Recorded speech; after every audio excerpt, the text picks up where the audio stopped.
We are here talking about Dungeons & Dragons, Legends of Greyhawk, the Domain of Greyhawk, brought to you by Baldman Games. And we're here with some of the writers. Why don't you introduce yourself and let us know what you had worked on in regards to the Domain of Greyhawk. My name is Tori Winslow-Brill, and in regards to the Domain of Greyhawk, I worked on the second adventure of the series this week that is premiering, Sword in the Shadows.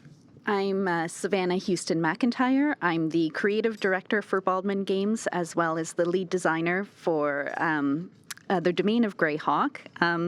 So I've had my hand in all of the adventures so far.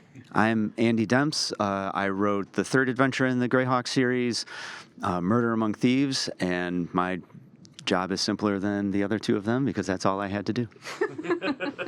Why don't you tell us a little bit about the adventures you wrote for Domain of Greyhawk, and then maybe talk a little bit about what is, Legends of Greyhawk and Domain of Greyhawk, so that way when people come to the convention and reading about this, they can kind of understand what that means exactly. So like I said, I worked on Sword in the Shadows, and it was pretty fun, mostly because I quite enjoy Greyhawk, and it made me brush up on a lot of lore specifically because I didn't have a ton of. I remembered pieces, parts. You know what I mean? Because it's been so long. Mm-hmm. I've been doing this for a while. So pieces, parts. But all my stuff was in storage because I planned to move, and yeah, it was kind of a little bit of a wild time. But I had a lot of fun, kind of taking the characters around the different places in Greyhawk City and having them to get to, know,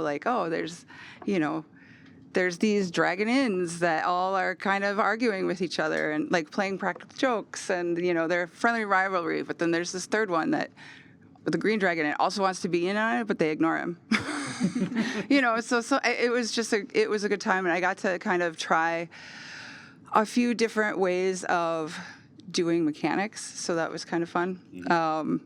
There is a portion which is sort of like a dungeon crawl, and so I worked on a different kind of mechanic to make it a little more randomized and, for what they can find and do things through there.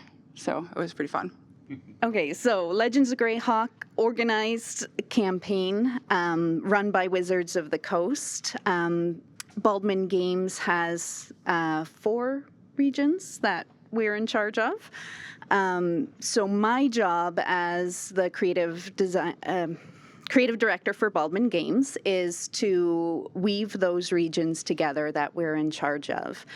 As the lead designer for Domain of Greyhawk, I organize the concept documents that the writers would work from. Was there to support them in any of the writing needs they needed, any lore questions they had. And then afterwards, look at all of the adventures while I'm editing them and weave in little connections so that the story flows as we want it to flow. So whether that's taking an idea one of the writers had and saying, what, this is amazing, let's turn it into a mechanic we'll use throughout the story, or tying in cool NPCs one created into another adventure, and just having those connections follow the characters along as they grow.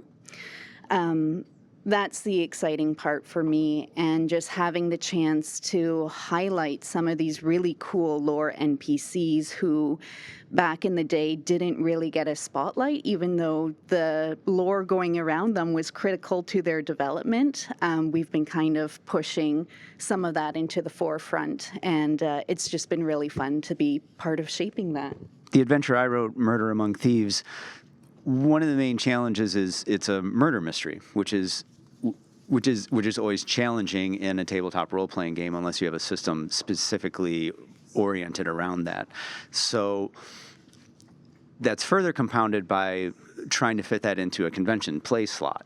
Right. So they have to start the mystery, go through gathering clues and conducting their investigation, and wrap up the mystery in a certain amount of time.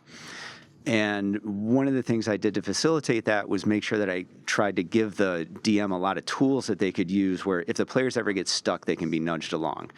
And one of one of the particular challenges with that is the characters are assumed to be familiar with the city, but the players quite likely aren't. Right. Especially if they're new convention players or something like that. So you have this disconnect between what the player knows and what the character knows. And as Savannah alluded to, I came up with just a little mechanic called I Know Somebody.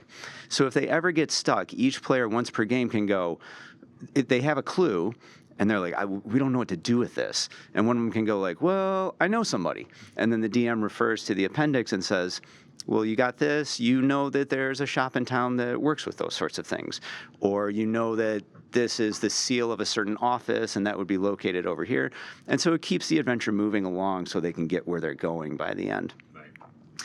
And then the other part, tying it into the larger campaign that I tried to do was not to throw a lot of lore at them, because they're focused on their investigation and you don't want to lead them off track with information that's not immediately gameable.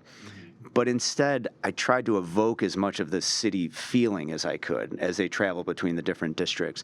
And part of that is making allusions to the classic swords and sorcery, like people lurking in dark alleys and ambiguous morality that I feel kind of was woven into Greyhawk from the very beginning. So this sounds very exciting about how you all came up with new mechanics like the randomizing of the dungeon crawl that you had and the I know a person mechanic. Like, sounds really cool, and I love hearing about that. And then highlighting, not as well-known NPCs from back in the day and bringing them up into the spotlight, I think is really fascinating. Is really great. So I'm very excited about this. Legends of Greyhawk starts off officially here at GenCon. So if you're here at GenCon, definitely check out one of these games, and they'll be at future conventions. So definitely check out the convention you're going to see if Legends of Greyhawk is available for you to play.